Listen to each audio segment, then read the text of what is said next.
Fashion killer? Mm. Well, anyway, let me tell you my truth. So, I've been saved for a while.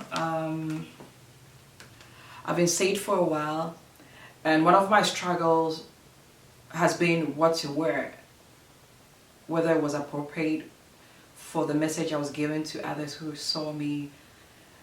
Um, yeah.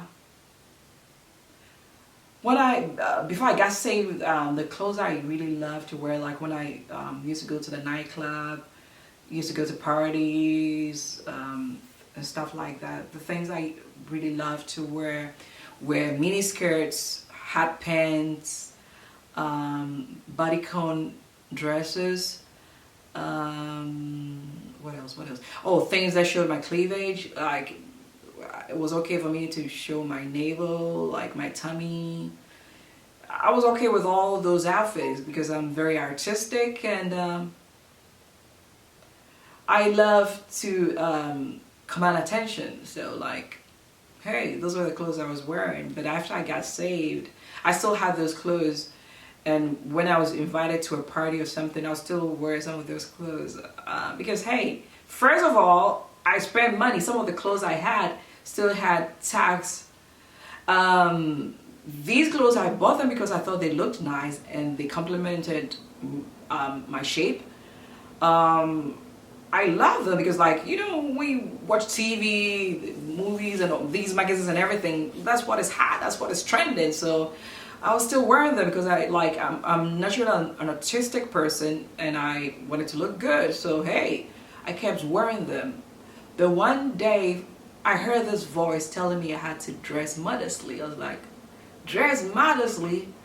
Oh, now that I'm saved, all of a sudden I've become this self-righteous person, and I'm now saying that I have to dress modestly. Like, what does it even mean to dress modestly? Because I don't think I'm doing anything wrong. After all, isn't it the heart God is after? Like, my body is just a house for my spirit, and I'm a spiritual being. So what does it matter what I wear? And so I was being all self-righteous, and I was like, oh, forget this. It's just me trying to be all self-righteous. So I didn't pay attention to it, so I kept wearing my old clothes. But from time to time, I'll still keep hearing this voice that I had to be mindful of the way I dressed. And I started doing research. So I think two quotations came to my remembrance, and let me look at it and I'll repeat it. So these two Bible quotations that came to my remembrance, Matthew 5:28, and it says, anyone who looks at a woman to lust after her has already committed adultery with her in his heart. And the second Bible quotation was Luke 17:1-2. Things that cause people to stumble are bound to come, but woe to anyone through whom they come. It will be better for them to be thrown into the sea with a millstone tied around their neck than to cause another to stumble. Like something of the sort. So watch yourself. So I was like, oh wow. And I began to break it down because, okay, like if I'm wearing something and my cleavage is showing, even though I did not have that intention of going to entice any man when I wore that, now that I read the Bible quotations, I got this revelation that, like, even though that was not my intent, I just wanted to look good and stand out. It could still entice some man to lust after me. Just by looking at my breast, my cleavage, by looking at my thighs, that could entice another man to want to sleep with me or just lust after me. And if I'm the one causing somebody to lust after me, that means I'm the one who caused them to sin because of the way I dressed. So in other words, I caused somebody to stumble. Luke 17:1-2. So, oh wow. So I was like, maybe I need to take a better look at this. I think a lot of us, we don't dress like when we wear things with our cleavage showing, with our thighs hanging out, with our back hanging out and all that. We don't dress thinking we're going out to entice men or to have men lust after us. We dress wanting to stand out, like, you know, usually very artistic people, like they want to express themselves through the way they dress. So it's like the intent was not bad, but invariably it could still cause another person to sin. So I decided to update my wardrobe. Like, you know, sometimes, yeah, I'm saved, but my money's still limited, so I don't want to start buying new clothes. But I was like, okay, I'll try my best to look modest. But hey, like, I'm artistic, I like fashion, so still be fashionable, but tone it down.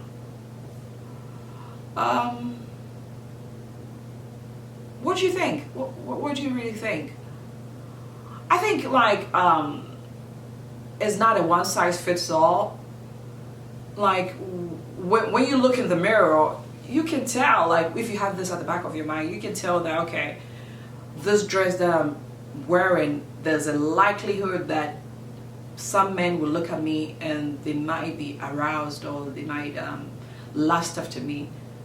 But the thing is, some men, even if you're wearing a nun's habit, and I mean if you're wearing a dress with no shape, nothing, like it comes to your toes, I mean your toes, from your neck to your toes, they still would lust after you. So the revelation I got from that was that if you did your part and you did not dress in a way that could entice another person, or you think it could entice another person, and some men look at you and they still lust after you, then you were not the one who caused them to stumble. So that's what I got from it.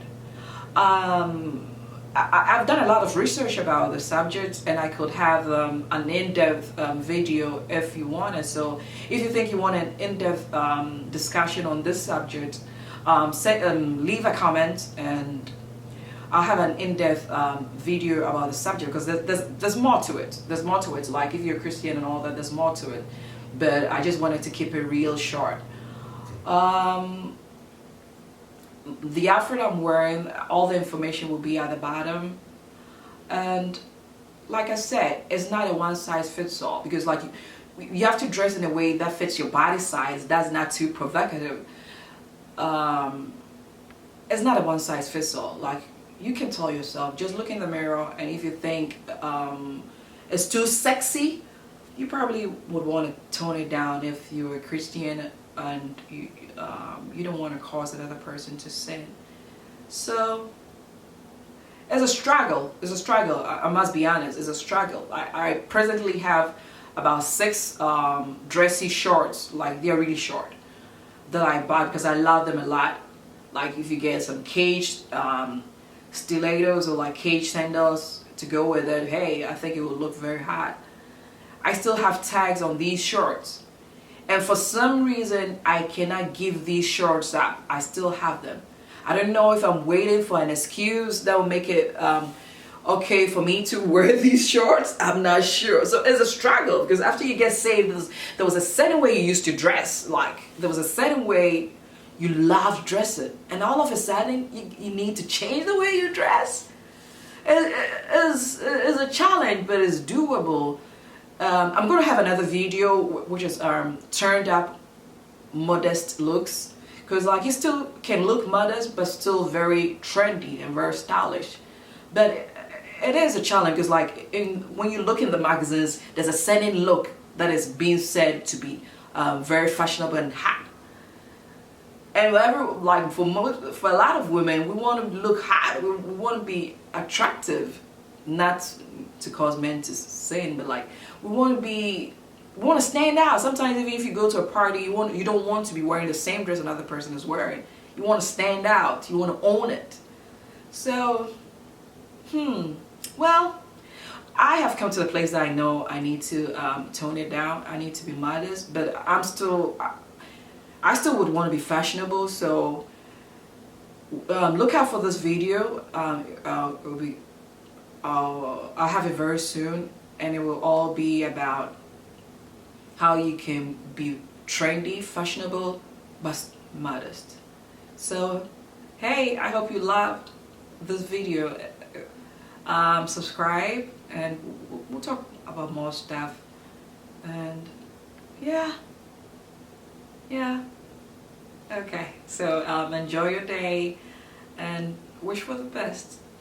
Onward and upward we go. Hey, onward and upward we go. One step at a time. One step at a time. That's all you need to do. One step at a time. Okay, bye.